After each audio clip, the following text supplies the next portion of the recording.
I'm Lucy. Thank you for joining me for another video, and if this is your first time here, a very warm welcome to you. I hope you enjoy it. Remember that name.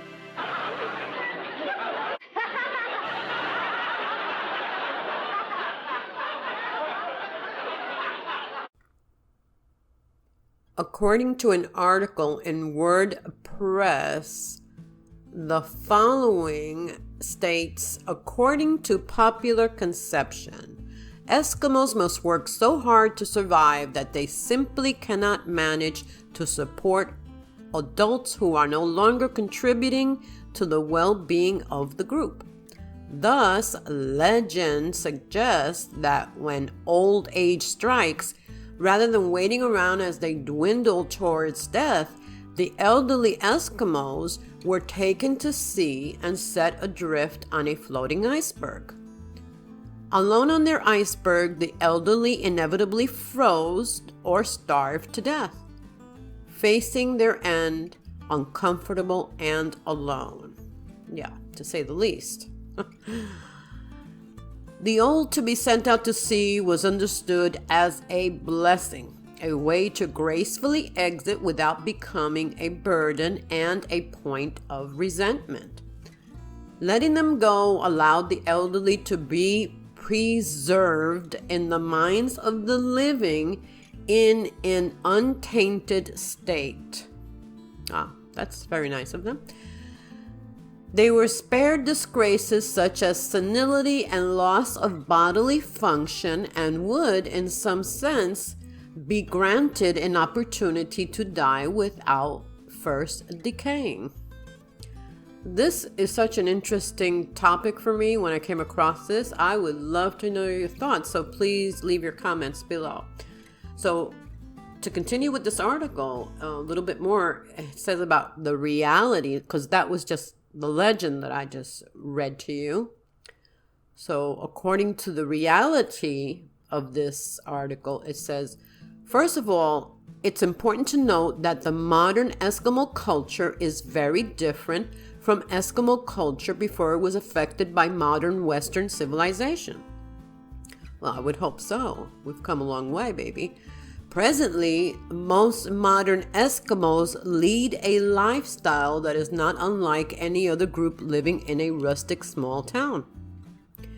Historically, however, some groups of Eskimos, mainly Inuit in northern Alaska, did practice senilicide as well as infanticide and even invalidicide. Easy for you to say. Try to say that fast 10 times. These were not widespread practices and were adopted under extreme circumstances by some groups. Okay, my 2 cents, even though according to this article it says that this was not a widespread practice, for me, as far as I'm concerned, one time is enough. So please let me know what you guys think. So to continue with the article, it says there is no evidence to support claims that the elderly were sent to sea on an ice float, and this seems unlikely as it would have been logistically difficult. But it continues to say now, when senilicide was practiced, it is more likely they were thrown into the sea. Now, isn't that nice of them? I find this so incredible. Wow. Locked outside to face the cold. Oh my goodness. So you lock your old people outside of what? Your igloo? I mean, is this a joke? I can't believe this is real. Or they were buried alive. Can you believe that? Is that incredible or what? And the last option that you have as an old person, you were starved to death. So you have your choices, ladies and gentlemen. Please pick your way of leaving this world. This is just so shocking and terrible to me. I know I'm joking about it because I guess that's my way of dealing with it, because I can't rationalize that, or in my mind, I don't know. I mean, that's just incredible. And then it says more often than active senilicide. Listen to this. A practice of passive manslaughter was used. I love the way they word it. Passive manslaughter.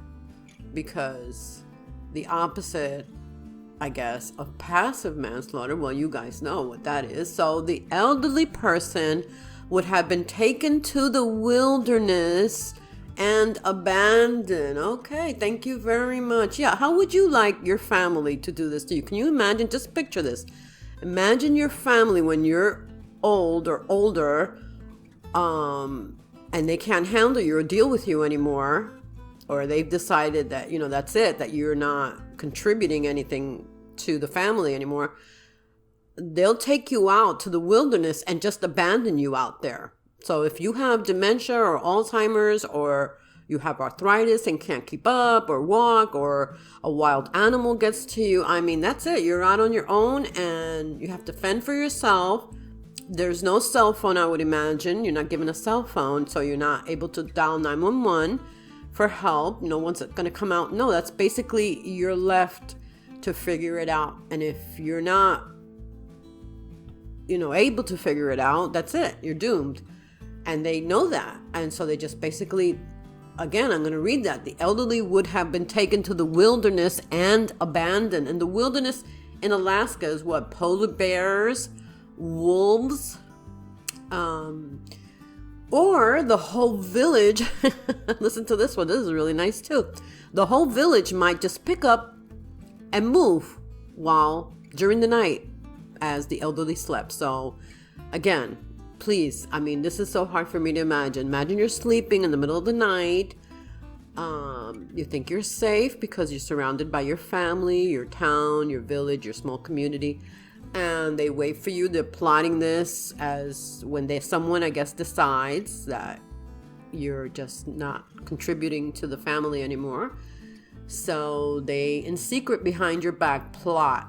They just wait and they're watching you for you to fall asleep so that they can abandon you and sneak out, leave you there alone by yourself with no one else. Everyone's gone. So when you wake up, what are you going to imagine? That it was the end of the world, and that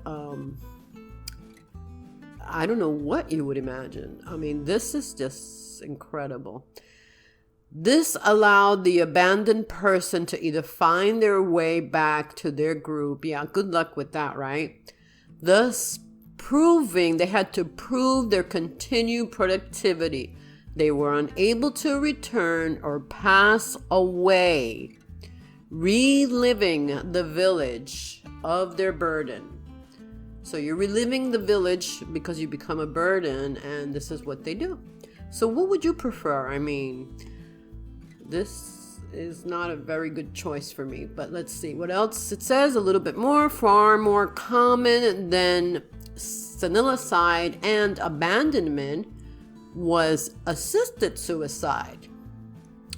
Okay, during times of famine, an elderly or infirmed member of the group might ask a family member to kill them, as death by unassisted suicide was believed to lead to a less pleasant afterlife than death by homicide, even when voluntary.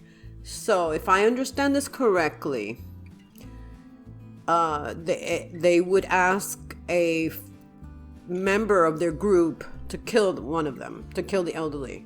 The elderly person would ask a member of their group.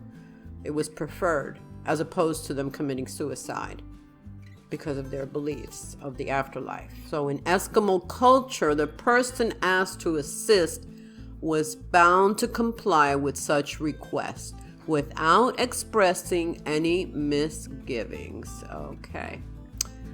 Alrighty then. So like I said, I think this is very interesting, very fascinating, very different for me to come across. I wanted to share this with you. I hope you found this as interesting as I did. I'm kind of still a little stunned.